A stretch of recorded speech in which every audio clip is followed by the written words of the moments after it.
And Mr. Maddux ready to go to work. A bit off his game when we saw him last in Phoenix last week, Tom. Maddux suffering his second straight defeat. Gave up 7 earned runs in 5 2/3 innings and walked his first man of the year. How about that? And then the next hitter, Steve Finley, was given the green light on a 3-0 pitch, and that ultimately led to the doom of Greg Maddux and the Atlanta Braves in that contest. The umpiring crew, the veteran Ed Montague has the plate tonight. Jerry Lanes at first, Paul Schreiber second, and Tony Randazzo is the umpire at third. Leading it off for Milwaukee, second baseman Ronnie Belliard. He was 0 for 4 with a walk and a strikeout in last night's game. Milwaukee's a hot club. They've won 3 straight and 7 of their last 8. An opening strike from Greg Maddux. Belliard hitting .264 with a couple of home runs and 9 RBIs. Chipper in on the grass at third as Maddux misses low and outside. 1 ball, 1 strike. Also at first, as we swing around, you see Rico Brogna pretty much even with the bag as the pitch comes to the plate. 2-1. Milwaukee winning last night. They hit 3 more home runs. Davey Loeb's club has been red hot in the home run department. You talked about it, Tom. This is a free swinging team. They've hit 42 home runs in 25 games this season. 3 more last night. Yeah, and then they tell us that new ballpark, there's Miller Park, is a great home run hitter's ballpark, and there's ball 4, believe it or not. So Greg Maddux, after throwing strike 1, throws 4 straight balls to Belliard. And Ronnie gets a walk, just the second walk issued by Maddux this season. Yeah, it looked like right there Greg was trying to hit the outside corner, just paint it, and he missed pretty badly, 6 to 8 inches. Now those are not going to be called strikes. Third baseman Tyler Houston steps in as Belliard gets back to first base. The former Atlanta Brave #1 pick.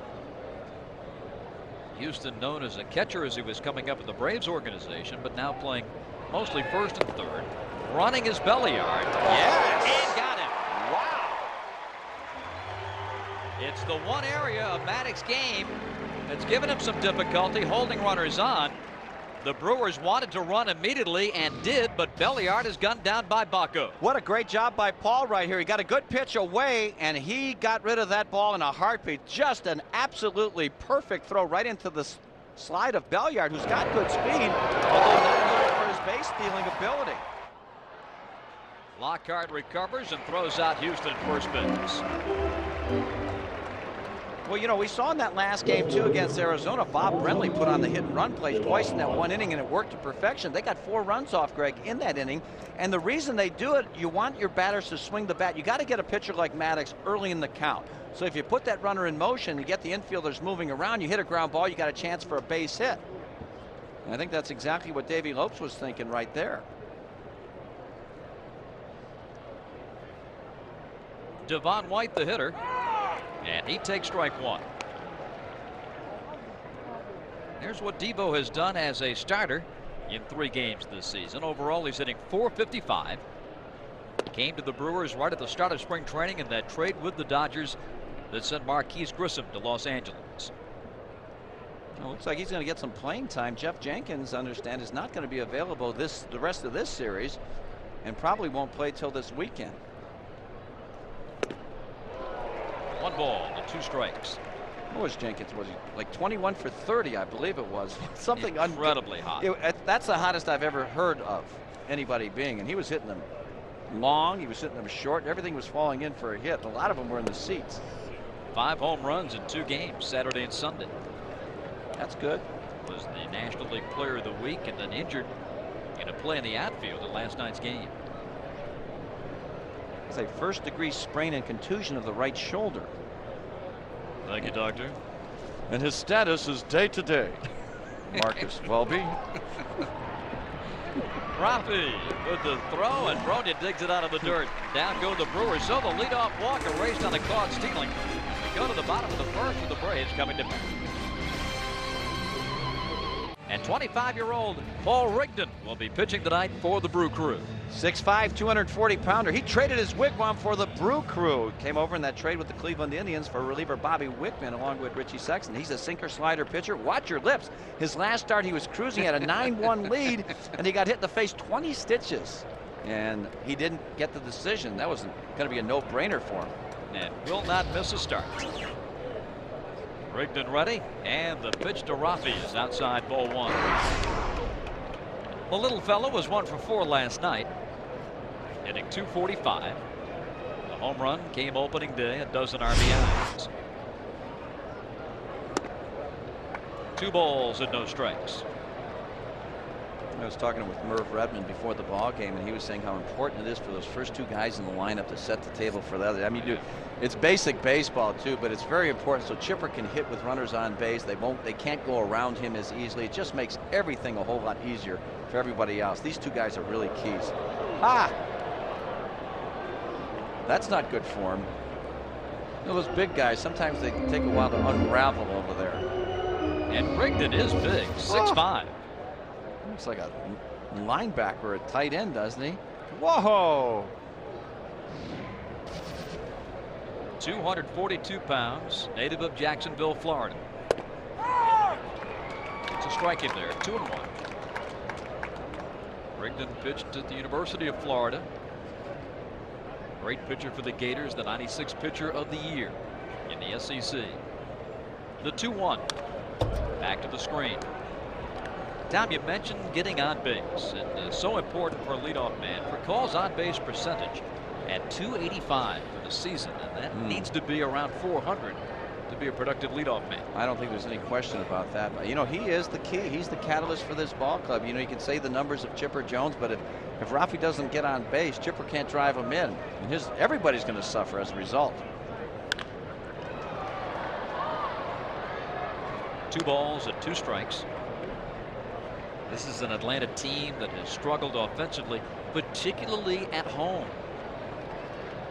Chipper's certainly done his fair share, but overall this ball club is averaging under 3 runs a game at home. Yeah, it's tough to win. Well, with 5-5, that's a pretty good record for that offensive lack of production. This will reach the seats on the third base side, still 2-2. You know, early on, Bob, I felt like in the Mets series and in the Marlins, the first couple of series here, the ball wasn't carrying as well. But last night, that ball was getting up and out of here pretty quick. You know, some guys were hitting opposite field homers. So I think right now with the warm weather coming in, I think this is going to become a much better hitter's ballpark. It's a very fair pitcher's park, by the way. Jammed it. And Rafi fouls it off again. He has fouled off 3 straight with 2 strikes. Rigdon 2-0. Making his 6th start, a 3.86 earned run average. This is the first time in his career that he's faced Atlanta. Recall battling. Another 2-2 pitch. You know, Rafi's got all that bat movement right there. I'm just wondering if he would make his hands just a little bit quieter. He might have a little bit more rhythm and timing. See, he's wiggling right there. Hit on the ground, backhanded by Sexton. The flip to the pitcher covering. Slow roller. Houston makes the play and gets Andrew at first base. Nice play by Tyler Houston, charging that slow roller. Number 10, Chipper Jones. 2 up and 2 down. Oh, Andrew really fooled by that pitch. And of course, when you're trying to pull that pitch, that is going to cause an easy roller. But he must have a real tight rotation on that slider. He mentioned he's a sinker slider type pitcher. If you don't pick up the rotation, the tendency is you might roll over that top hand like Andrew did right there. Way off stride. Chipper Jones with 2 outs, the base is empty. To keep that ball fair. You know, he doesn't slice it or he doesn't hook it. Kind of leads with that front elbow, whether he's hitting right or left-handed. And when he makes that contact, he doesn't roll that hand over, and that's why the ball stays straight for him. Hank Aaron was the best ever at doing that. Inside, 3 balls and no strikes. And we have seen this so often in the last week or so, with Chipper getting hot on the road trip and BJ struggling behind him. Pitchers are not afraid to pitch around Chipper. He swings at a 3-0 and sends a 2-hopper to Sexton at first, and down go the Braves 1-2-3. We've played an inning at Turner Field, no score. Nothing but zeros as we head to the top of the second. Richie Sexton with a swing and a foul at the plate. Richie's hit 4 home runs, batting .233, 18 RBIs, 0 for 4 in last night's game that ended an 8-game hitting streak. He did have a sacrifice fly, though, so he was part of the offense. Came over with Ringden from Cleveland, and that trade with the Indians last July. He's had some big homer years in the American League. 31 in '99 with the Tribe, and had 16 home runs at the time he was traded last season. Ended up hitting 14 home runs in 57 games with the Brewers last season. Yeah, that was a good trade for both. You know, Wickman is a quality reliever, and they got a couple good players. Good hook. Down goes Sexton, striking out for the 31st time this year in 91 at bats. Oh, he will punch out, but he also will hit the long ball. Greg just paints him right here at the knees with a good overhand curveball. Good downward movement. That's the key right there. That 12-6 action. Can't beat it. Maddux delivers to Jeremy Burnitz, and a swing and a foul. Now Burnitz hit his 8th home run last night, and this was a solo home run late in the game off Remlinger to make it 5-3. He just epitomizes to me the swing hard in case you hit it theory of hitting. You gotta pitch him inside, and for the most part they did, but you leave something out over the plate, and Jeremy Burnitz is liable to hit it a long way, and he did last night. Burnitz is right on top of the plate. Oh yeah, too. Yeah, he's got the outside covered. Strike 3 yes, call. A 3-pitch strikeout of Burnitz. Wow, that was a swing back fastball, you can call it. It starts off at the front hip of Burnitz, and then it comes back over the inside corner. Watch the location right here where Baco's setting up. Boom, he gives a little. That's right there. Back-to-back strikeouts for Greg Maddux as Jeffrey Hammonds comes up. An all-star last year with the Rockies. Signed as a free agent with Milwaukee for this season, and hitting .241. Couple of home runs. Oh, he had a big year last year with the Rockies. Yeah, he did. Well, you put that Rocky uniform on, you get to play at Coors Field, you automatically feel like you're a great hitter. You'd still be playing. No.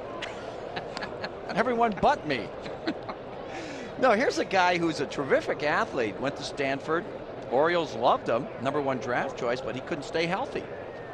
Last year he finally did. That altitude must have agreed with him.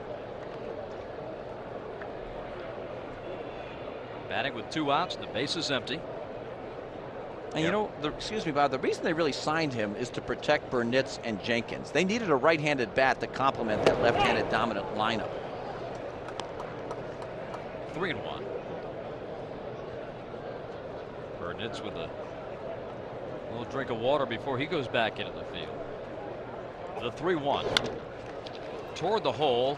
Rafi over to take a tough hop, and he throws him out. Good play by Furcall.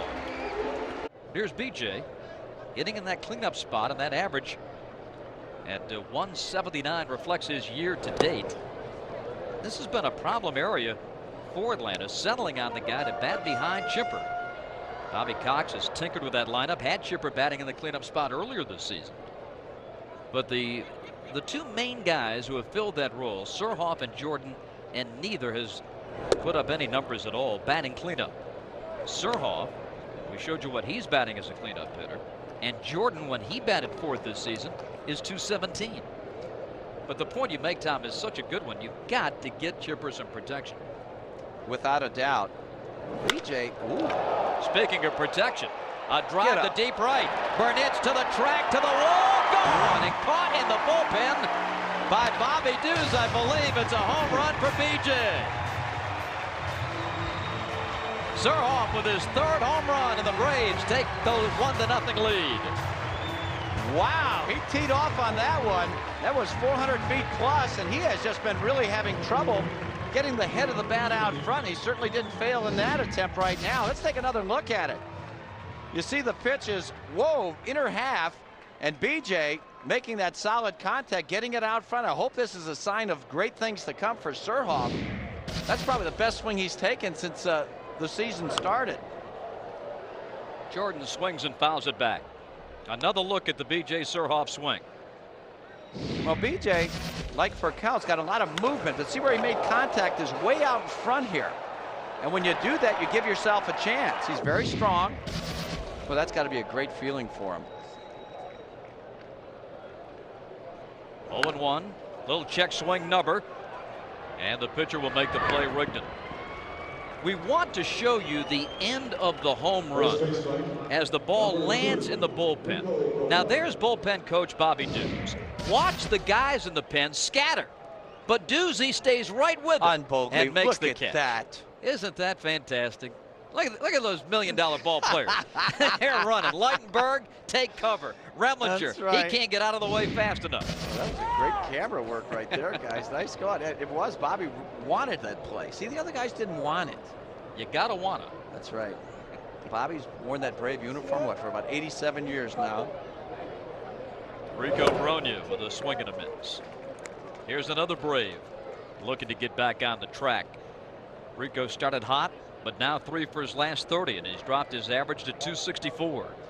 You know, there comes a point in time in every season where you have to make some adjustments. Look at the angle of Rico's bat right here. It's almost pointed directly at the pitcher.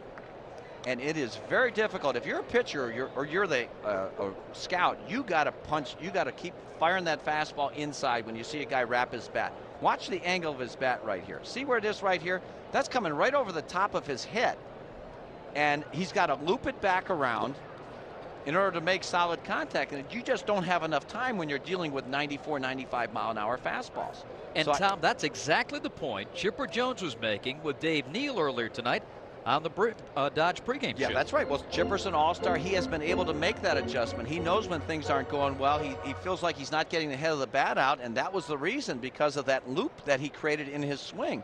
A long swing makes a lot of lightly hit balls to the opposite field. And I think Rico's right in that category. No, I haven't seen him hit a lot in the past. In spring training, he was able to get it out front and get some timely base hits, and early on he was doing good too. But right now he's not. And he's not going to be a power factor, I think, until he eliminates that one little thing in his arsenal right now, that little approach. Strike 3 called on the inside corner. Paul Rigdon with his first strikeout. It's tough to pull the trigger. Look at the location right here. Look at that bat. Look how far it's got to travel. It's a great pitch. Another one of those swing back fastballs that Maddux threw last inning to Burnett. Starts on the inside, comes back over the inside corner. But Rico had no chance on that one. Keith Lockhart rolls one to short. Jose Hernandez throws him out at first base. But the Braves jump on the board first on the home run to right by B.J. Surhoff.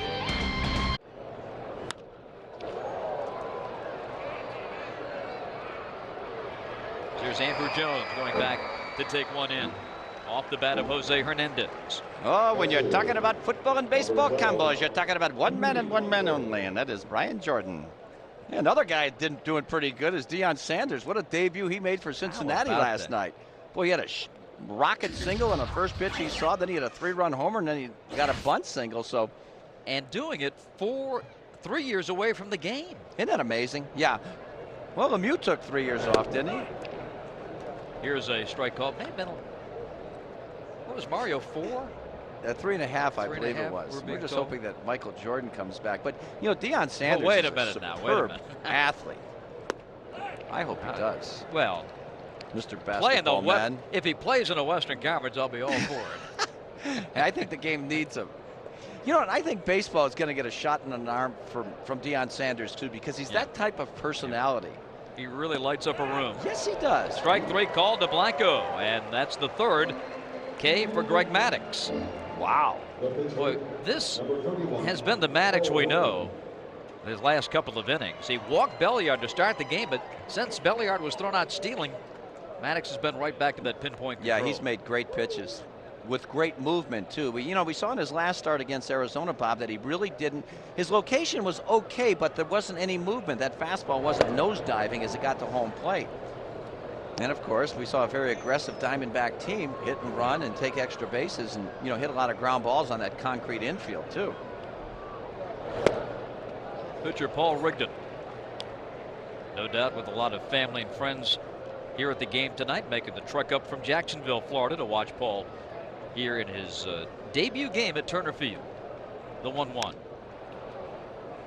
Fouled at the plate. Rigdon is 2 for 8 at the plate with an RBI. It's not bad for a guy who has swung the bat very infrequently throughout his career. When you talk about college, and then you're talking about his career in the American League. Sends one to the right field corner, but bending in a foul ball.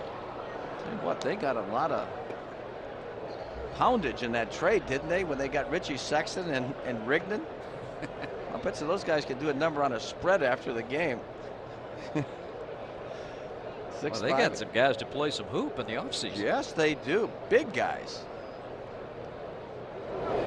Whoops. You know, it's funny that Davey Lopes stole 557 bases during his major league career. Great base stealer, terrific defensive player too. He was part of that Dodger infield that was together forever. And this is not a fast team. Not a team that you could say, hey, they can steal some bases on you. 2-2. And got him with an off-speed breaking ball. So Rigdon is gone. 4 strikeouts for Maddux, and we move to the bottom of the 3rd. Paul Bacco leading it off for Atlanta here in the 3rd inning.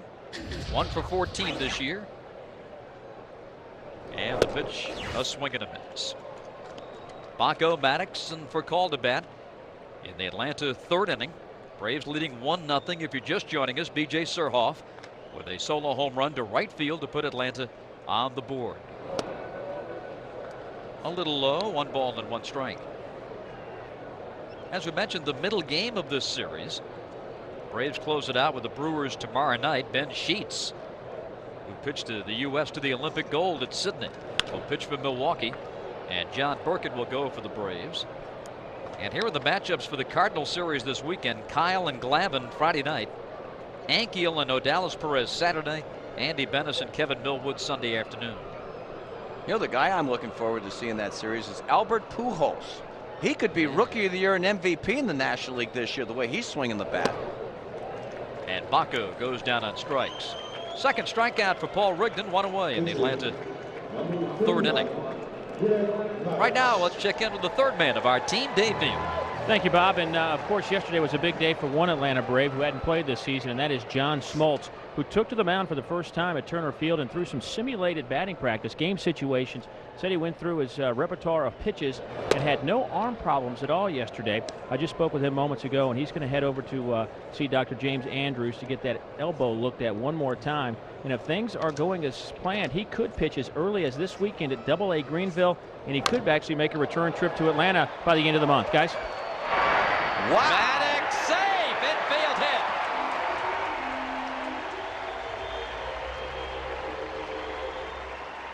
hit. Inching ever closer to 200 lifetime hits. Greg Maddux. I'll tell you, what a play by Jose Hernandez, though. Boy, it was really hard. That high chopper over the head of the third baseman, Houston, no chance. But watch the play by Hernandez.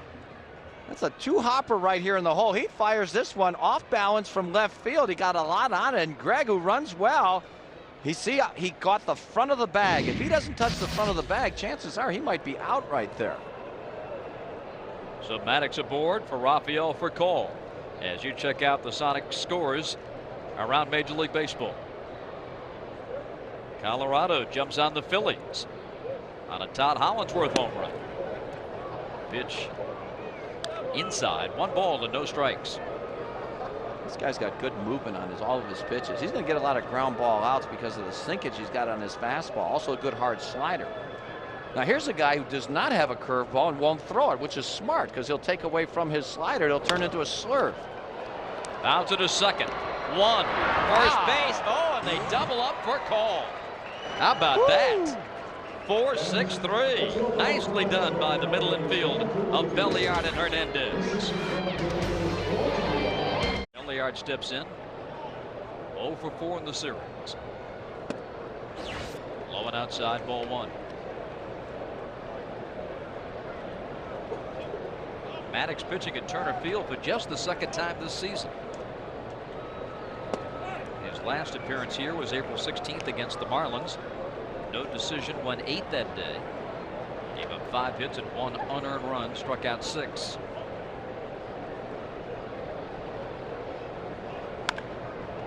Swung a rocket over the Brave dugout. Well, Greg Maddux does it effortlessly. It looks like he's playing catch with the catcher. You know, in talking with some baseball people, you know, he's not a very big guy, and he never gets hurt. Certainly his mechanics are perfect. He rotates later. You know, he keeps closed. He throws his elbow, his glove at the hitter, and that allows him to get out there a little bit farther, 6 to 8 inches farther, and his release point is that much closer to home plate than most guys. .282 ERA, 4 Cy Young awards. Looking for that 100th complete game. Man, lead pipe Hall of Fame cinch. For call.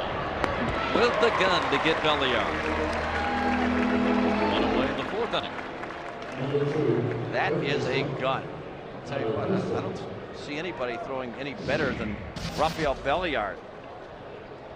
Good pitch right there. Change up. He's way out in front. Turns it over. And Rafi, man, just a miss. Boy, you got to put some padding in your first base. He'll break in a first baseman's glove just playing catch with him in one day.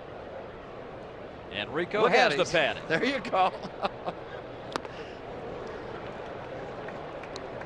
Rico Brogna found out early on that you have got to get down and catch that ball in the webbing. He caught one, as you're talking about, on the finger, that index finger. Yes. And bruised it pretty well, and that's why Rico has added that pad. Oh, it's because of Belliard, without question. For call. For call. Check that. Belliard. I thought he was number 10. I thought he was the guy that wore Chipper Jones' uniform too. So what do I know? But yeah, we did have Ronnie Belliard was the guy who grounded out just a minute ago. Houston swinging a miss. 1 ball and 2 strikes. See Tyler Houston. Boy, he came on with rave reviews with the Braves. Was with the Cubs for a while too. Just never really performed at the level they thought he might. 2-2. Strike 3 call. Boy, has Maddux got it going now. His 5th strikeout. And Devon White comes up. Very impressive. You see, he wants the pitch down and in. Well, that ball came back. Another swing back fastball. That had plenty of the plate. Actually, that came right back over the middle. Just froze him, though, with the late movement. That's really the key with Maddux. You don't even look at the radar gun with him. It's the hitter's reaction that you look at when you're talking about a Greg Maddux. A shot to right center and in for a base hit. And extra bases. Devon White pulls in with Milwaukee's first hit of the game. A 2-out double to right center. His 4th double of the year. And the Brewers have the tying run in scoring position. Well, Greg had done such a great job of keeping the ball down. This one is bell tied down the middle. A lot of guys are going to hit that pitch. They can see it a whole lot better. It doesn't have the movement as it does around the knees. And there you see the end result. A gapper by Devon White. He just kind of lopes into second base. You never want to make the last out of the inning at third.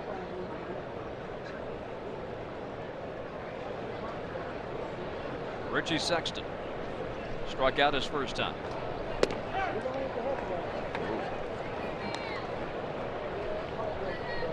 Sexton 6'7", 225, 26 years old, a native of Portland, Oregon. 0-1. This Milwaukee team really played well down the stretch last year. And they said that getting Sexton from Cleveland, putting him in the everyday lineup, was one of the big reasons why. He had 296 as a Brewer in 57 games last 2 months of the season. Yeah, and he supplied some power too. You know he's going to strike out a lot. But that's a given. You look at Burnitz and Jenkins, they're going to strike out too, but they're also going to hurt you a lot with the long ball. Burnitz is on deck. The one thing about Sexton, if you don't throw him good quality pitches, fastball preferably inside, he wants to get those long arms extended out over the plate. This Milwaukee team is 3rd in the league in strikeouts. Over the mound. Rafi, a tough play, but gets him to retire the side. It's over Milwaukee. Bob Rathbun, Tom Paciorek. Great to have you with us here tonight. Well, the way the Braves have been going, Tom, if you're going to win at home, it's to win a 1-0 game, and that's just what we've got tonight. It's amazing. But Greg Maddux is the man. He's got great command of all of his pitches. He only made one bad pitch, and that was to Devon White last inning, a high fastball. But he's on his game, but so is this guy. Paul Rigdon is nasty. Only one pitch has really left the infield to speak of, and that was the home run by Surhoff. 1 ball and 1 strike to Andrew Jones. He drills one foul. You know, nearly clipped the third base umpire. Oh, and almost took out the ball boy down there too. That could be painful. Tony Randazzo is our third base umpire. Oh, he got the head of the bat out here. Look at that hooking action. Whoa, my! I didn't think it was that close. That's got to be a helpless feeling. Embarrassing situation too if it does get you. That has got to be a tough play for an umpire, because he's got to determine whether it's fair or foul, and here it's coming right between his eyes. He's got 2 decisions to make, whether it's fair or foul, like you said, and to protect himself, which way to go. Nowhere to run, said Martha and the Vandellas. Full count to Andrew. You know, Andrew's not picking up Rigdon's breaking pitch. You saw that first time up, he turned over that top end, hit a weak ground ball to shortstop. And he's really falling off of that breaking ball. I would imagine you'd throw it on 3-2 right here. Yep, same thing.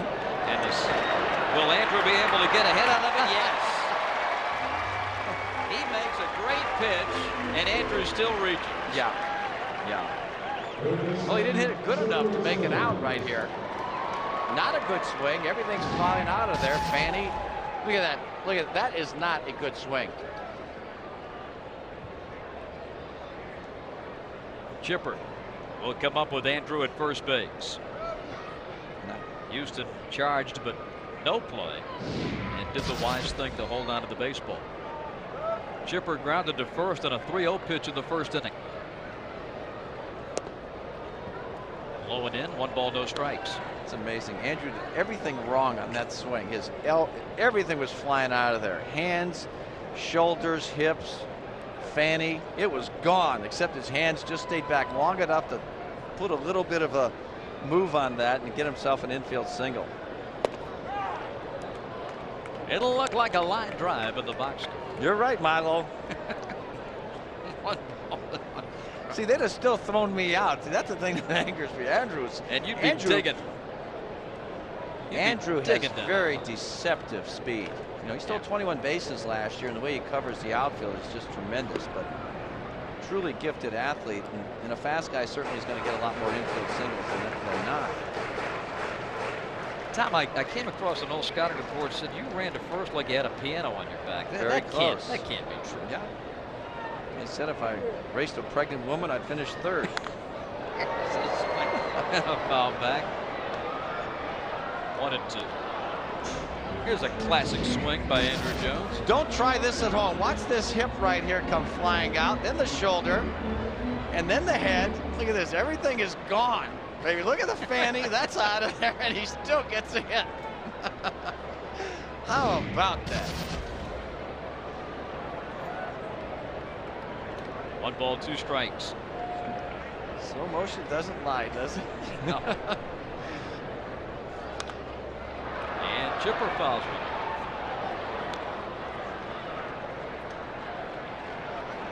1 ball and 2 strikes. This is Chipper's last swing. He didn't have much on this one. No, this guy's got movement on all of his pitches, Bob, and I think that's a very deceptive point when you're up there at 60 feet 6 inches away from this guy. Pitch out. Nothing on for Atlanta. 2-2 to Chipper. You know, one thing you don't really want to do, especially when Chipper's hitting so hot right now, is run. because of the fact that, first of all, he's got first base, that hole between first and second, hit a ground ball through to create a first and third situation. And secondly, and most importantly, they're going to pitch around him, probably put him on base, try and get to the next guy. Catch 22 for Bobby Cox. Inside to fill it. 3-2. I'll tell you, this Milwaukee team has come a long way. You know, I like this ball club. You know, they're going to hit some homers, they're going to score some runs, they catch the ball very efficiently as well. But finally, they've got some decent pitching, and they'll close the door. They got some good arms in the bullpen. We're going to see Sheets tomorrow. He's got good stuff. Jimmy Haynes yesterday was overpowering. Yes. First 6 innings, he was terrific. Yeah. Yeah. And a good high fastball and a good overhand 12-6 curve. So right now, something you're not saying, everybody's always been hurt. You put a Milwaukee Brewer uniform on and you automatically got hurt. Well, D'Amico or the name that comes to my mind, Cal Eldred. Oh. Yes. Stayed hurt. Still hurt this season. Payoff. Swing and a drive. Right field to the corner. Coming over Burnett's on the run. Makes the catch. And Andrew running on the play has to hustle back. What a wonderful catch by Jeremy Burnett. I thought he hit a little bit better. It was off the end of the bat. See this great movement right here. And Chipper, that was a hard slider. Chipper didn't recognize it till late. Was a little bit out in front. Look at this concentration. Boy, he is digging right there. Jeremy Burnett. He plays all out. He plays real hard. It's a lot like Brian Jordan. Really competes. One gone for B.J. Surhoff. Andrew at first base, 1 away, 1-0 Atlanta. And a move again to keep Andrew close at first base. How about this name for a guy who always stayed hurt? Teddy Higuera. Oh, man. I think he had more time on the DL than he had service time in the big leagues. Ask Euchre about when they gave him all that money, and he's spent the whole time, 4 years, I think, on the DL. Fouled in the box. You probably felt like they should have given that money to him. Let's check out Burnett's right here. He is digging, sliding. That's a tough play. I don't know how guys do that. They slide and keep that concentration. Yeah, just like sliding on the bases. He and Jenkins, they're fun to watch hit. I wish Jenkins was actually in the lineup to see the best possible situation the Brewers have, because those guys really swing hard in case they hit it. Strike called. 0-2. Turner Field in Atlanta. Bob Rathbun, Tom Paciorek, Dave Neal. Braves baseball on Fox Sports Net. A 1-0 Atlanta lead. The man at the plate, Surhoff, gave the Braves the lead with a solo home run in the second. Little real estate if he can pull it through the right side, with Sexton holding Andrew Jones. Ooh. He wanted it inside. He got it in there. He's not afraid to pitch inside. Now, Rigdon, 6'5", 240-pounder. First of all, you're not going to see the ball right out of his hand. He's got a good delivery. And he's going basically with 2 pitches. And they're very efficient because he's got great movement on both. Slider and the sinking fastball. 2 different directions.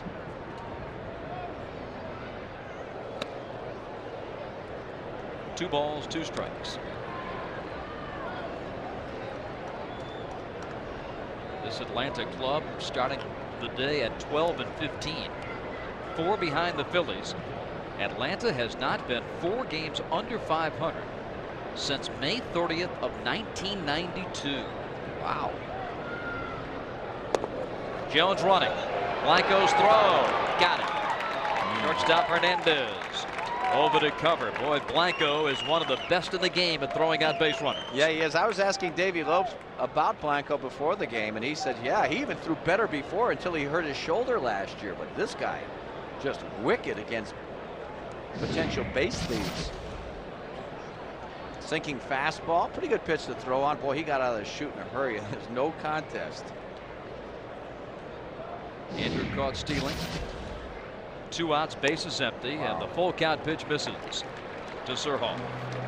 First walk allowed by Rigdon. Oh, Andrew was thinking a ball was going to be put into play right there. Didn't get a real good jump, but he gets dead beat on a great throw by Blanco. Blanco nailing the 8th base runner in 12 attempts. Brian Jordan broke into the big leagues with the St. Louis Cardinals. And boy, did they love him in St. Louis, and why not? First made an appearance in a Cardinal uniform in 1992.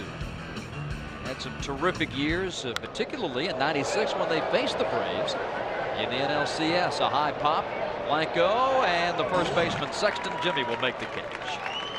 And the side is retired. Brian Jordan pops up, swinging at the first pitch. We head to the 5th, 1-0 Atlanta. And Burnitz is gone again on 3 pitches. 6 strikeouts for Maddux. Burnitz is wondering why I even showed up today. That's 6, as you mentioned, 6 strikeouts, but he gets him on the outside corner this time. Punched him on the inside. Jeremy may have been looking in there a little bit, and he gets right on the outside corner at the knees. He got Maddoxized. A look at the Pepsi scores. In that game in Cincinnati, the Dodgers leading it. Kevin Brown pitching for LA. He's also hit a home run tonight. Wow. Bounce it is short. 2 up and 2 down. So Hammonds for the second time grounds out to the shortstop Rafael for Cole. Mets are winning. Edgardo Alfonso has hit his 5th home run. Lima against Apier tonight at Shea. Lima can give up homers on the road too, I guess, huh? Equal opportunity. It's the kind of guy he is. I wonder if he's talking to anybody yet. Remember when we were there? I'm not talking to the press until September. Why September? I mean, why? Yeah. You know, why not Groundhog's Day next year? I mean, Jose. It's an interesting swing by Jose. Tried to hold up his swing and just kind of handed the bat to Paul Bacco. And Bacco said, "Here, I don't need this. Watch this."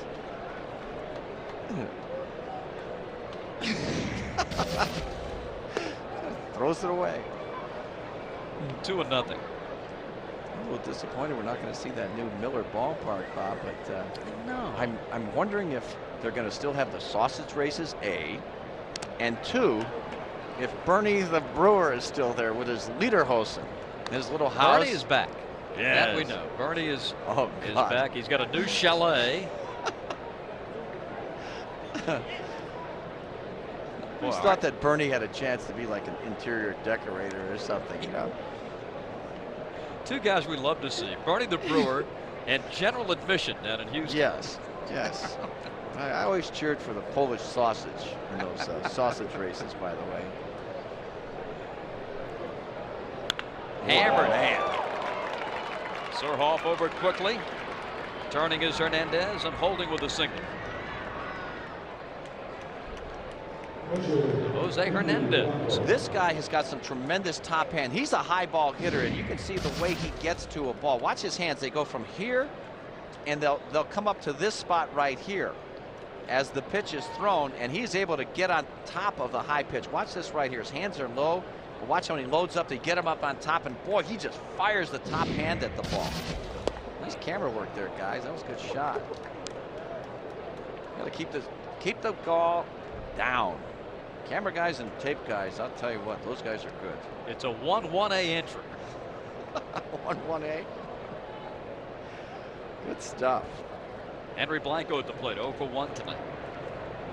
Struck out looking in the 3rd inning. Bats now in the 5th. Strike. 0-2. All right, look, there's the sausage race. Out kick later. Our lovely model. You are too cool for words, Hal. We go to a Brewer game and they've got all the charcoal stations lined up and the fans come early and stay late. Tailgating. Yes. I think tailgating is so much fun. That is, you know, I think that's what separates a lot of really good fans. They're there forever. Hello. Brogna steps on the mattress. Out go the Brewers. No runs a hit and a man left halfway through. 1-0. Jordan is our Brave in the spotlight tonight. He had a decision to make whether to play professional football or baseball. I believe if I wasn't married and didn't have a family at the time, I would have probably did both. But since I had a family and I had 2 kids, I wanted to be home, you know, and to play 2 sports, you're gone year round, and I didn't want to do that. And I looked at the financial standpoint of both sports, and baseball's guaranteed everything, and you know, you'll last a lot longer in the game of baseball. So, you know, I got my college degree, so I had to use that education in making that decision, and I figured I'd last a lot longer in baseball. And he made the right choice. Yes, yes he did. You know, the thing about it is, you know, great athletes like Brian could probably play baseball and football for a couple of years, but there's got to be a breakdown in your body. You know, all the contact in football plus 162 games in baseball, something's got to give. He made the right choice, no question about it. Let's see if Dion, you think Dion's going to go back to football next year? Well, the Redskins allowed him to do this, to come back and play baseball and join the Reds. If he retires, he's going to leave some cash on the table. Yes. I think he got like close to $8 million. Here's Lockhart. Oh, yes. Sending one down the line. Dion got the $8 million signing bonus, and I think his contract for this coming season is $3.5. So, and he's making $500,000 for the Reds to play baseball. Well, so, is his contract guaranteed with Washington? That's the key. no, you don't have guaranteed contracts in football. Yeah. The signing bonus can be. Right. But your contract is not, from what I understand. No, yeah, I understood that. I understand there's a few exceptions to the rule. Meanwhile, Keith Lockhart did a great job of going with that sinker down and away to left field. It's the only way you could hit that ball hard. Well, I like this guy.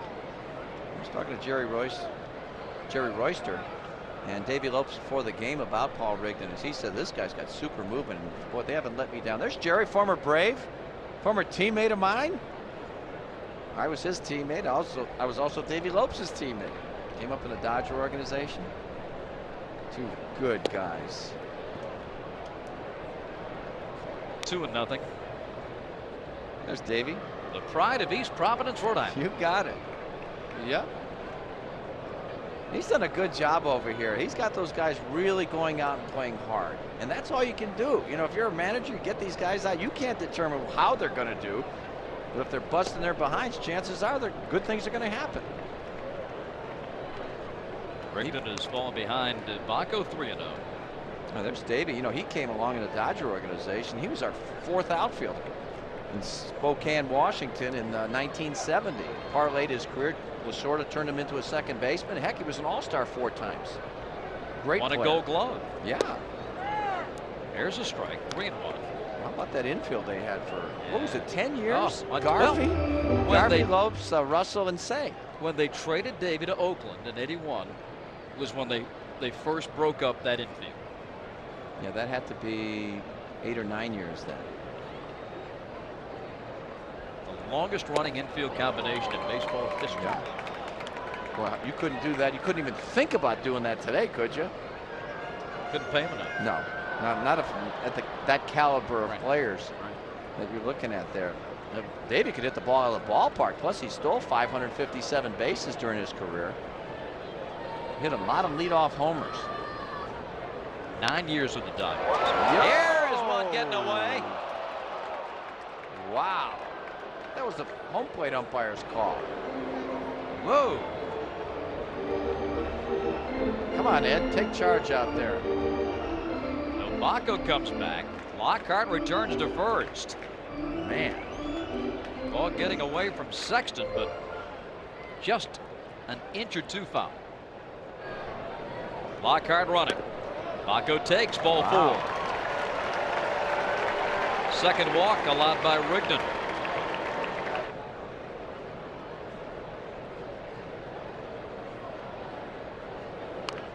And he will bunt. Perfect. Coverage by Belliard on the 1-4 sacrifice to push Lockhart to third and Baco to second. You want to bunt that ball to third base in that situation. He almost got himself a base hit in the process right here. Rigdon's breaking towards the line, As soon as he throws the ball, there's no chance to get the runner at third. Boy, he just dead. He just kind of catches it with the end of the bat, gives ever so slightly. Great execution. Greg Maddux gives himself a chance to win the ball, help himself win a ball game by his fielding ability and his bunting ability, and plus he'll get you to hit occasionally also. Good curveball. He had broken that thing out. The first curveball he's thrown, 75 miles an hour. In the dirt. Popped him. Shallow center. Hernandez takes charge and takes the catch.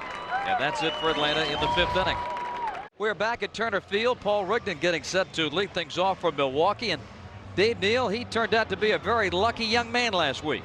Not only lucky, Bob, but very courageous. He's made it through the 5th inning here, but he didn't get through the 4th inning in his last start against the Mets.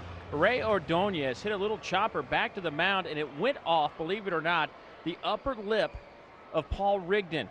He would have to leave the baseball game. He needed 20 stitches, but he shows what kind of tough character he is, certainly by not missing a start. And, you know, if you get a real close look at him, you could probably see those stitches in those upper lips. 20 stitches, and certainly they went on to win that baseball game. And he, when he left, it was a 9-1 baseball game. He didn't get the decision, but I still say that's a pretty courageous effort to get back out here. 20 stitches, I'm out. You guys won't see me for about a month.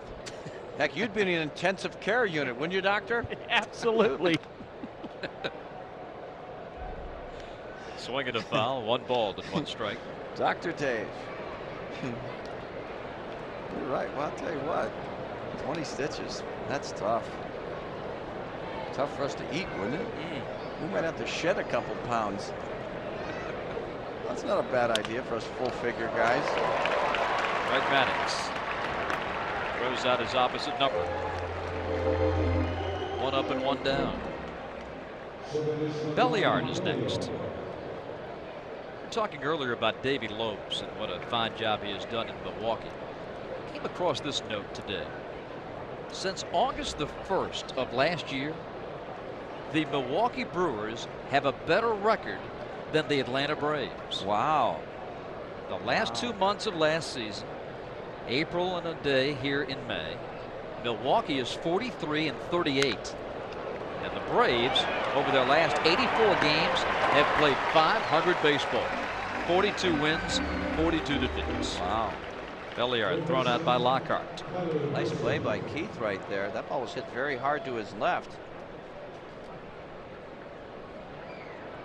This year, Milwaukee started 0-4.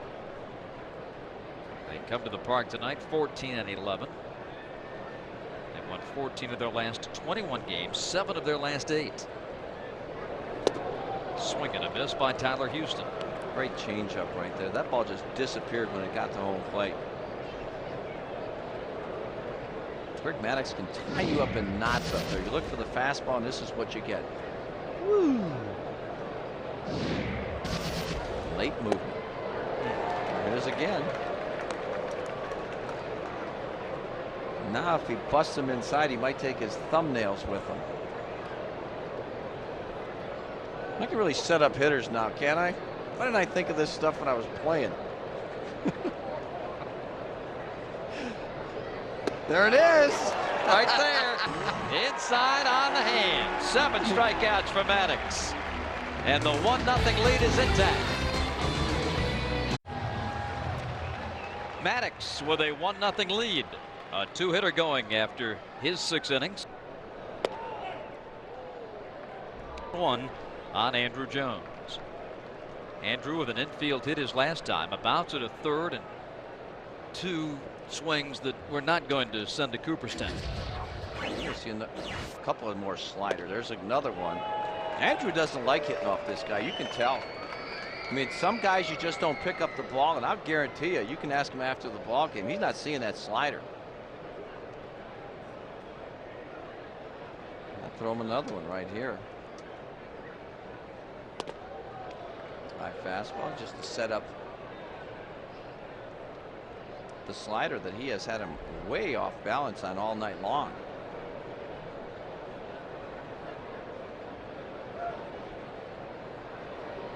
There it is. And he's 1 for 3. All right, what are we going to call next? Yeah, he's 1 for 3. No chance on this one. Take a look.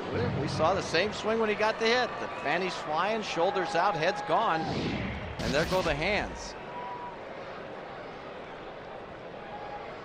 Chipper bats with 1 out and the bases empty. 0 for 2 against Paul Rigdon. Chipper has bounced out, and Burnett's made that great play in the right field corner. Chipper has been on fire. It started with that road trip as we check our Lowe's improvement. Chipper hit .526 on that 3-city 10-game trip. Wide of the bag, Sexton with the flip. And out goes Chipper, 2 up and 2 down. Well, it's interesting was Dave Neal had Chipper on the pregame show saying that he made that adjustment. He was wrapping the bat, pointing the head of the bat at the pitcher, and he was looping his swing. As a result, he wasn't able to get the head of the bat out front. He made the adjustment, and he's been going like gangbusters ever since.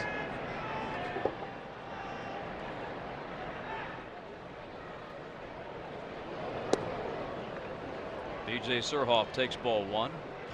Surhoff supplied the only offense of the game to date in the second with his home run to right field, his 3rd home run this season. It's a nice short compact swing. I've seen BJ for many years in that Baltimore uniform, first of all, of course, with Milwaukee for many years. Short compact swing was his card. 2-1.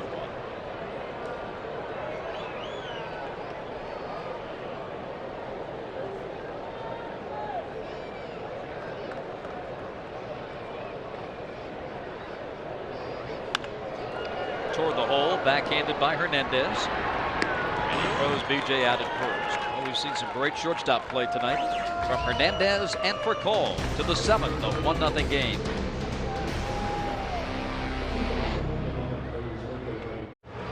Nothing Atlanta as we head to the top after the 7th inning. Our trivia question tonight brought to you by Stone Mountain Park, located in Stone Mountain, Georgia. And what was the longest Braves winning streak last season? Let you ponder that as we go to the 7th inning. Greg Maddux with a 2-hit shutout going. A bounce to short and a double to right center for Devon White tonight. Shows bunt, goes through it, 0-1. Bob Rathbun with Tom Paciorek. And Tom, we've talked a lot about stances tonight. We've talked a lot about what hitters are doing with the bat at the plate. We talked about Surhoff and Bronya and Furcal with the movement. For the youngsters in our audience that are watching, what advice would you give them, someone to study? Because they watch a lot of big leaguers and they see all kinds of things going on. Yeah. What would be the best thing for a young player? Well, everybody's stance and style is unique, Bob, and so you have to really get something that works for you. You know, everybody can't hit like Chipper Jones, you know, the tapping action. I certainly wouldn't recommend that right now, but I would recommend getting down a little bit, bend from the knees, getting yourself with your 2 eyes parallel to the pitcher and getting yourself in a flat bat type situation. You don't want to wrap that bat. We talked about Chipper talking about how he wrapped the bat and how he was looping his swing. If you can get the bat flat and get a short compact swing, then you go from there. But everybody's style is an individual thing, and that's what Chipper got. Rico Bronya is a lot different. Everybody is different, but the shorter compact swing is what is employed by the great hitters in baseball, no question. And a swing and a miss for strike 3. 8 strikeouts now for Maddux. You know, I can't overstate the point too of having your eyes parallel, because if your head is tilted, as you look at the last pitch, great changeup by Greg right there. Just bottom falls out once again. So Devon White is gone. And keeping your head on the ball. Well, I'll tell you what, if you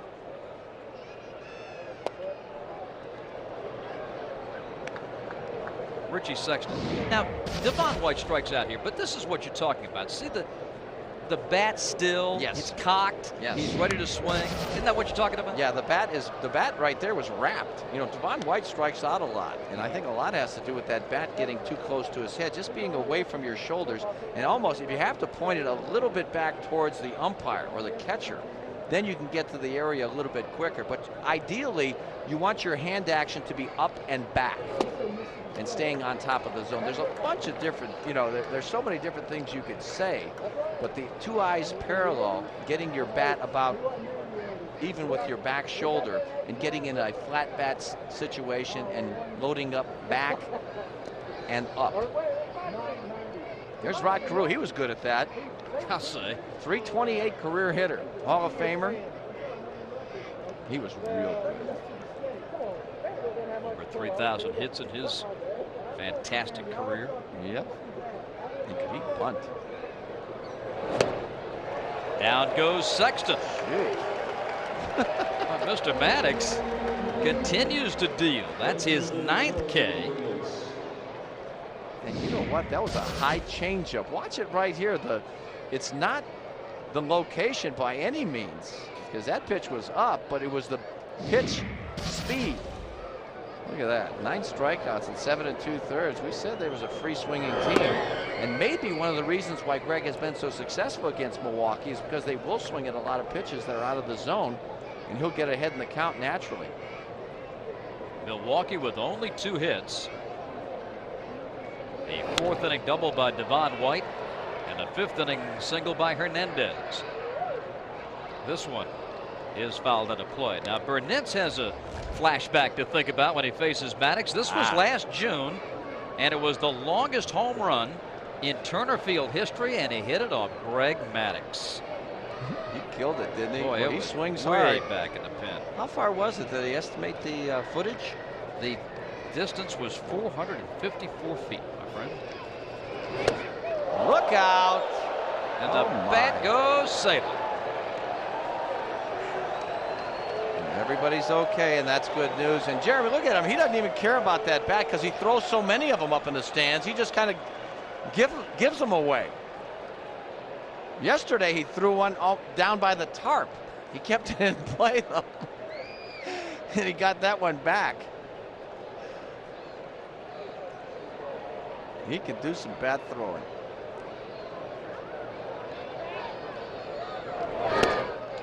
And Maddux strikes out the side. Wow. Hat trick. 10 for the game. And it remains 1-0. 1-0 Atlanta lead. Brian Jordan, our spotlighted Brave tonight. He leads off the 7th inning, talks about his favorite music. I'm a rapper. I like to rap. I like the rap music. I don't like all the foul language in the rap music. No, I just like the beats. When I come to the plate, I like to hear a good beat to really get you jumping, and that goes back to the football days where you got to hear that when you're rocking your head and just getting into it. So that's what I like. To the hole. Hernandez plants and throws it away, and Jordan's aboard. Maybe he was listening to some funky music before he came up to the plate. Thank you, Lawrence. Oh boy. Infield hit. Doesn't anybody Jordan ever like polka music anymore? Well, he pulls a slider right here, but he did get the head of the bat out front. Jose Hernandez, boy, I'll tell you, he's been everywhere. He might have had him if Sexton could have handled the throw. That gives Brian Jordan a 9-game hitting streak. And Brian has now hit safely in 17 of his last 18. All right. That average continues to improve. And now it's Rico Bronya at the plate with Jordan at first base. Nobody out, 7th inning.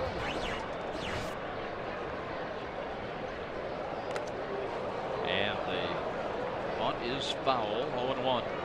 What were some of your favorite rap songs?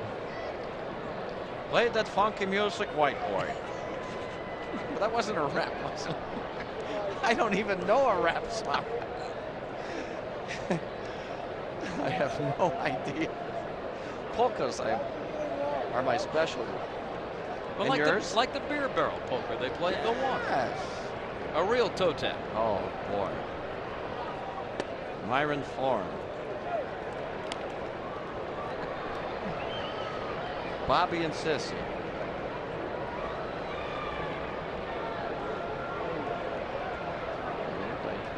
Bobby Cox trying to play a little ball early on, trying to get Rico to get the ball on the ground.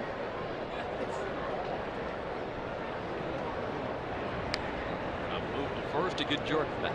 Maybe a good time to put on a hit and run here, you know, because Rigdon has been in that strike zone most of the night, throwing quality pitches, and he's thrown a lot of ground balls. So you get those infielders moving around a little bit, you may create a hole and get a first and third situation.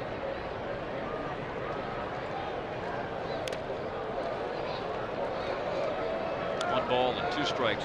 And just to underscore your point again about some of these Brave hitters, and Rico right now, the barrel of his bat is pointed directly back at the pitcher. You could see it on that tight shot a moment ago. I mean, he wraps that bat severely. Yeah. Boy, it's tough to get from point A to B. Up there, it's almost impossible. No, Rigdon continues to match Maddux pitch for pitch, his 4th strikeout. Yeah, you see the angle of Rico's bat. Look at it right over here. I mean, that's almost pointed towards the pitcher, and then it's going to come a little bit more towards the pitcher. Now he's got to have a long swing as he drops his hands. Look at it. Look at the angle of that bat. It's on his back right now. So now he's got to get it back, and by the time he tries to pull the trigger, it's just too late. Rico 3 for his last 33. Lockhart takes on the inside corner. A base hit to left his last time. Keith is 1 for 2 in the game. Was 1 for 3 last night, subbing for the ill Kilvio Veras. Lockhart getting a back-to-back start at second base for the Braves. Kilvio tried to play last night, but suffering from flu-like symptoms. A late scratch. Ooh, good fastball. Pounded it inside and misses. I'll tell you what, I still like a hit and run here with Lockhart as well as he handles the bat. Good fastball hitter.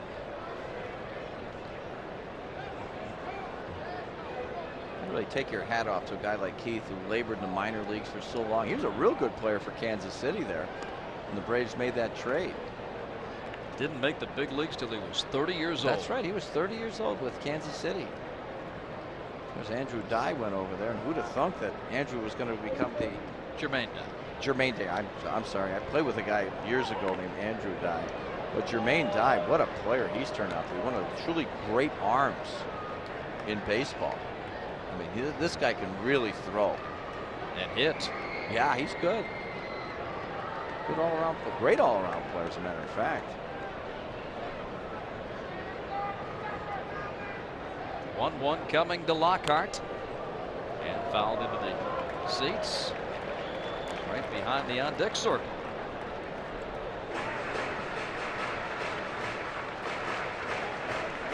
Nice catch by Mr. McGurk.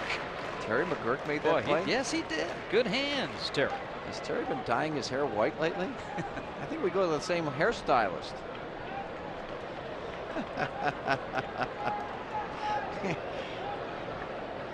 It's all there, too. It's all good. 2 balls and 2 strikes.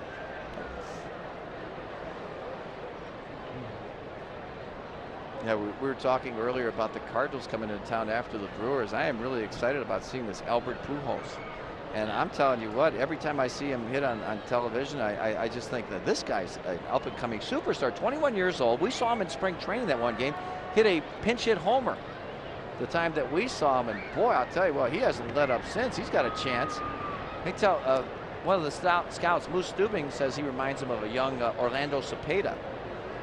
And he adjusts to every type of pitcher out there. You know, he's hit 2 homers off that hotel, up and in fastballs in one ball game. That shows you the kind of bat speed he has.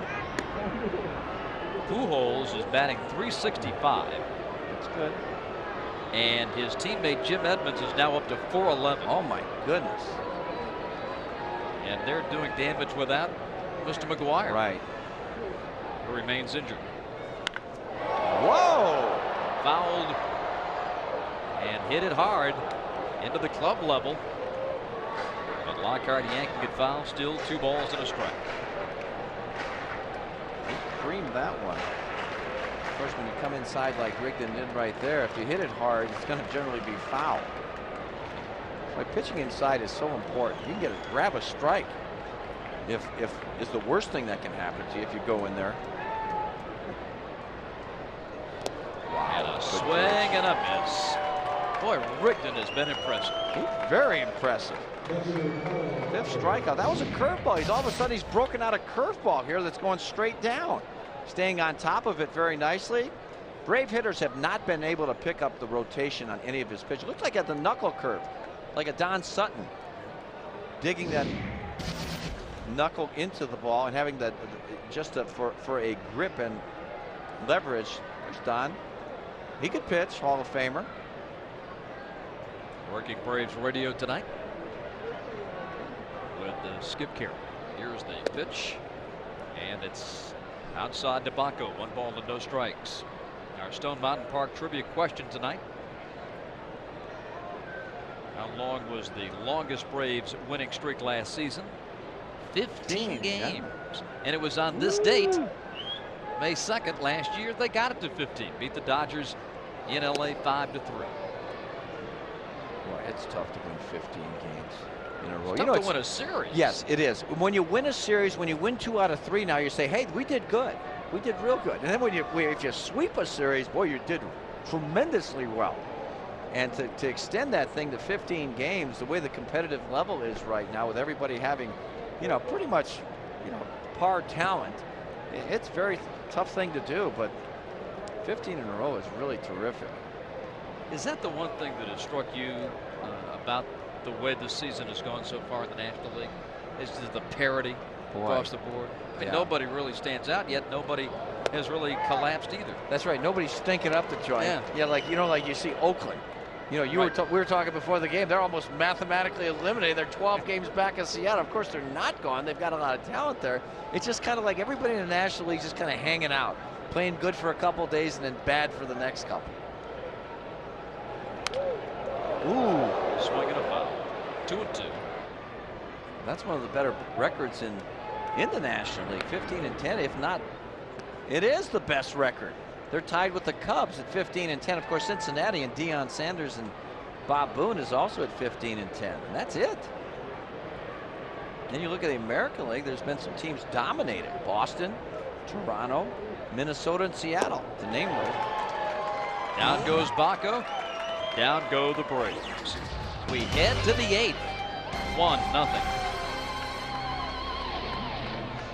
Bob Rathbun, Tom Paciorek, Dave Neal, great to have you with us here tonight. We have been treated, Mr. Paciorek, to a wonderful pitching matchup. Greg Maddux has struck out 10, Paul Rigdon 6, and it's a 1-0 game in the 8th. Yeah, these guys are really dealing, Bob. I'll tell you, this is a fun game to watch because you see Maddux at his absolute best because he knows that he can't afford to give up any runs because that other guy in the other dugout is exceptional as well. He's matching them pitch for pitch. Jeffrey Hammonds leading off the Brewer 8th inning is hit 2 ground balls to short. 2 hits for Milwaukee. 1 ball and 1 strike. Despite the fact the Braves are 3 games under 500, the starting pitching has been terrific. 1-2 now. Maddux 3 away from matching a career best in strikeouts. The starters have an ERA of 3.83, and that's with all the struggles of Odalis Perez mixed in. That's good. John Burkett has been great. Tommy Glavine is his usual self, and aside from a few extra walks. Man. And Burkett coming off that 3-hit shutout Friday night against the Diamondbacks in Arizona. Oh boy, stay away from that pitch. A few times that Greg has been hit hard tonight has been pitches up in the zone. Hammond's had a real good swing at that. And you do not want to throw a high fastball to the guy on deck. He's the best high ball hitter in that Brewer team, Jose Hernandez.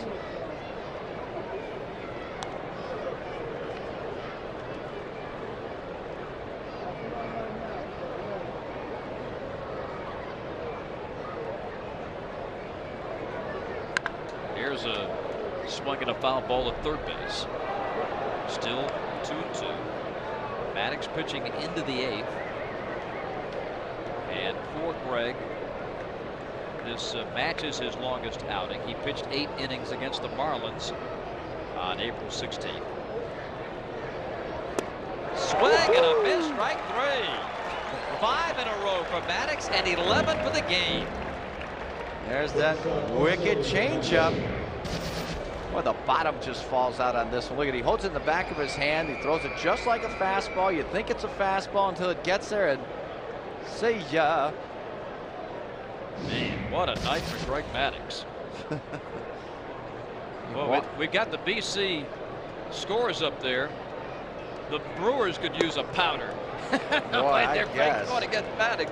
Well, they've been swinging the bats great, but they haven't run into a Greg Maddux. You know, he just dominated him. You know, we saw his record career-wise at a 1.32 earned run average coming into this ball game against the Brew Crew, and it's getting lower. 0-2 now to Jose. As you look at the scores, Jose Cabrera and John Rocker now warming up in the Atlanta pen. You guys take the night off. Maddux is due to bat leadoff in the bottom of the 8th. Strike 3 call. Greg had 13 in a game last year against Montreal, and that matched his career high.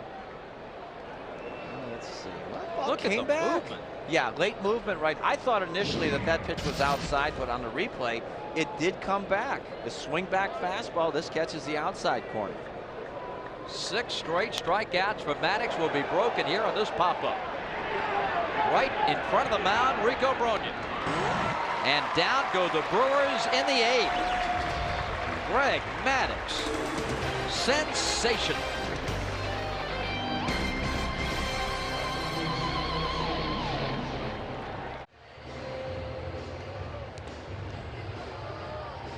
Greg Maddux will bat as we go to the bottom of the 8th. He talks about doing the little things well. If I can do the little things, if I could field my position, if I could back up the right base, maybe get a bunt down, mix in a hit every now and then, those are things that are going to help me win games. And that's what it's all about. It's about putting yourself in the best position to win. And sometimes you don't have to make a pitch to do that. And anytime you can do that, it's a big advantage. Little pop into shallow center. And a sliding catch for Jeffrey Hammonds. Well, Maddux nearly picked up his 2nd hit tonight. And the infield hit in the 3rd and a sacrifice in the 5th inning. What a terrific night. I'll tell you what, he does it all. You know, the thing about it is Greg Maddux fields his position like a 5th infielder. He does his job. Gets the sacrifice down every chance he is given. And like he just said, he gives himself a chance to win every time out. Rafael Furcal takes it inside for ball 1. He is fun to watch, isn't he? You know, everybody always gives the attention to all the hard throwers, the Nolan Ryans and Randy Johnson, but this guy is just every bit as fun to watch, even more so to me, because he does the little things better than everybody else. Corners up, Houston 3rd, Sexton 1st. Paul Rignan. Well, you just can't pitch any better than this kid has tonight. No. That Surhoff home run in the 2nd inning, the difference in the game.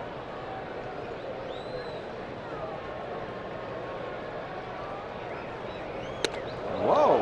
Did it hit him? Yes.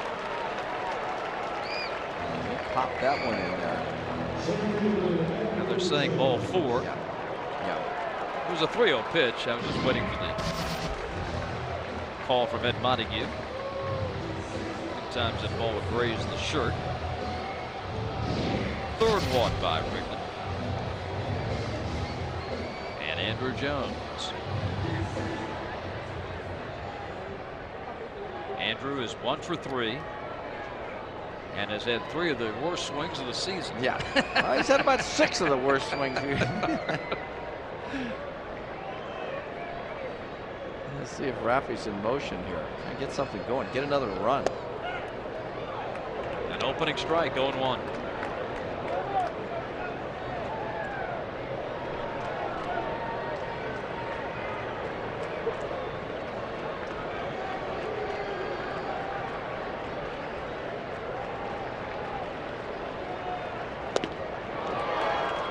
balls and 2 strikes. There's that slider again. He's just not picking it up. He just doesn't see Rigdon's pitches. You can see it from the get-go. The swings he was taking in the first inning were very un-Andrew Jones-like.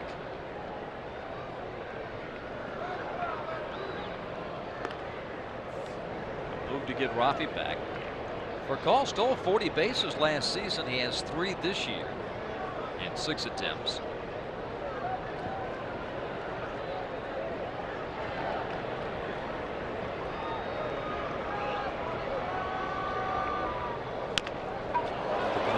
Another number. Oh, nice pounce and throw by Blanco. Down to second goes for Call. Andrew couldn't get it out of the infield. No, a little bit harder. I'll tell you what, he hits that ball 5 feet farther down that third baseline. He's going to go 2 for 4. I would imagine they're going to put Chipper on here.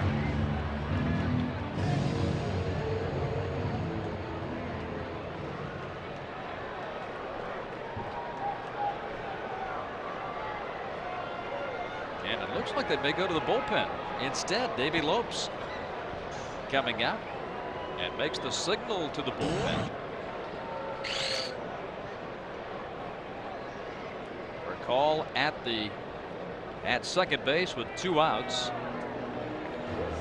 And that will be it for Paul Wrigley. And the Braves fans, they know their baseball. They're giving Rigdon a nice round of applause as he comes on. The young man pitched a fine game tonight. We'll step aside. A 1-0 Atlanta lead as we have our pitching change. 1-0 Atlanta here in the bottom of the 8th inning. The Brewers make a pitching change. The only left-hander in their pen. Ray King will come on, and he will serve up the intentional walk to Chipper and face the lefty bat of B.J. Surhoff.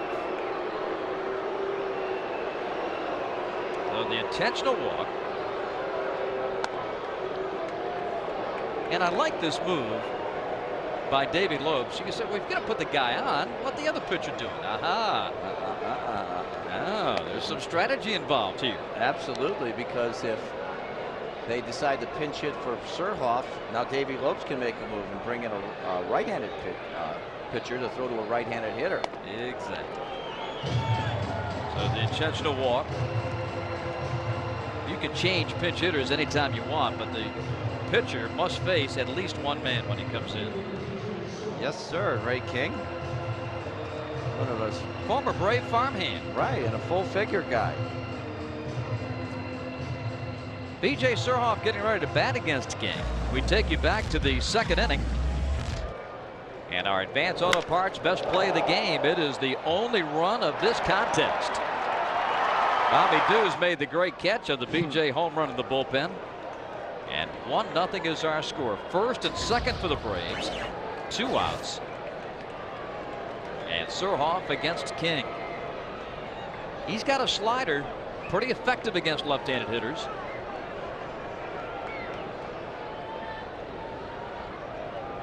King from the stretch.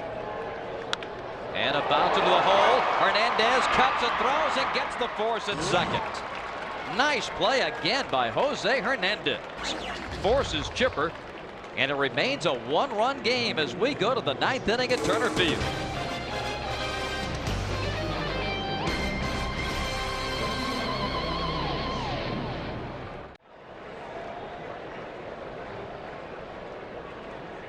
Greg Maddux ready to go to work in the 9th inning. And the veteran Tony Fernandez coming to pinch hit for pitcher Ray King. Tony walked as a pinch hitter last night. Swing and a high pop foul coming back. And the count even at 1 ball and 1 strike. If Maddux gets this complete game, it will be the 100th of his career. Well, it's not going to be easy. Tony Fernandez has been a tough out for many, many years in his 17th seasons in the major leagues. He's been in the big league since 1982.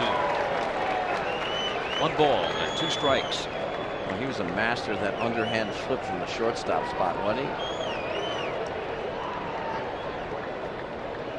39 years old.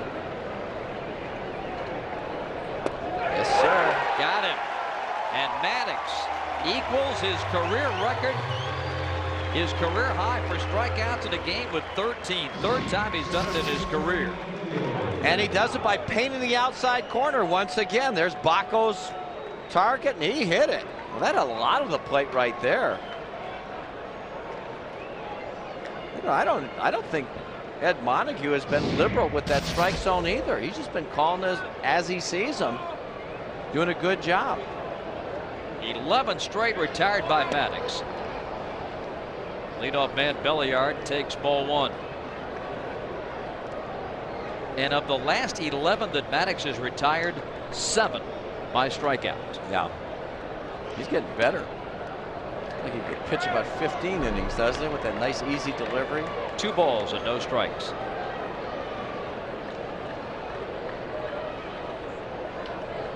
Belliard walked to lead off the game. This is the second walk Maddux has allowed this season, but then was later erased trying to steal second. And if you look at the infielders at the corners, they are not guarding the lines with a Greg Maddux out there, and that's good. A lot more balls are going to be hitting that hole between short and third and between first and second than there will be down the 2 lines. I never have been a real big fan of playing down the line and take away doubles late in a very close ball game. Couldn't agree with you more. 3-1 pitch. Maddux has gone over the 100 pitch mark, now at 102. A full count. Braves fans, some start to stand and cheer as Maddux. He has entertained us for so many years. Another gem tonight. 3-2 with 1 gone. Belliard stepping out. Trying to break the rhythm, but seemingly impossible against Maddux tonight. The payoff pitch. Bounce to third and chipper. 2 gone in the 9th inning.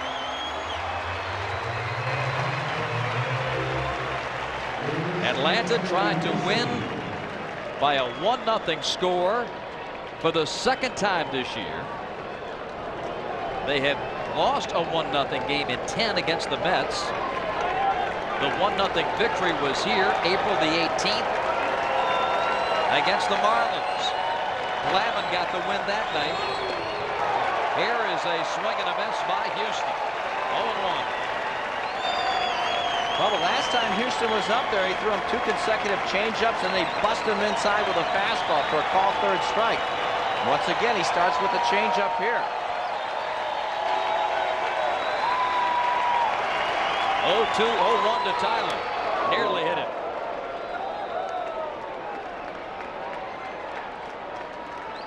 Tyler may have been thinking the same thing. Maybe looking for a changeup. There he comes in with that cut fastball. A lot of movement inside.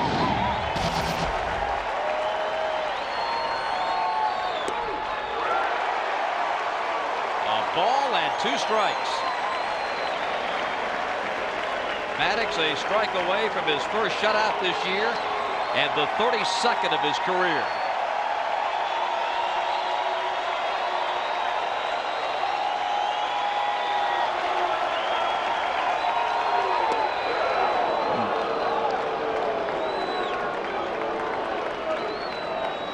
Interesting to see what he tries to go with right here. I'd like to see him throw that inside fastball again.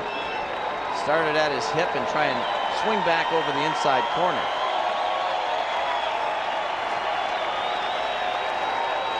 Change. And a career high 14 strikeouts for the master. What a performance. And he needed to be razor sharp. It's a 1-0 final. I'll tell you, this was just a privilege to be in the ballpark tonight to watch Greg Maddux just operate on these hitters. His 100th career complete ball game. He certainly deserved the victory. Paul Rigdon matched him almost pitch for pitch throughout this contest, but the solo homer by B.J. Surhoff early on, the only run in this ball game. You know, when a team is hitting 236 as a team, They need a stopper to rise to the occasion, and there you see it, Greg Maddux. Wow. His 3rd win this season. As Tom mentioned, his 100th complete game, his 32nd shutout, a 2-hitter, walked 1, and struck out a career best 14 men. What a job.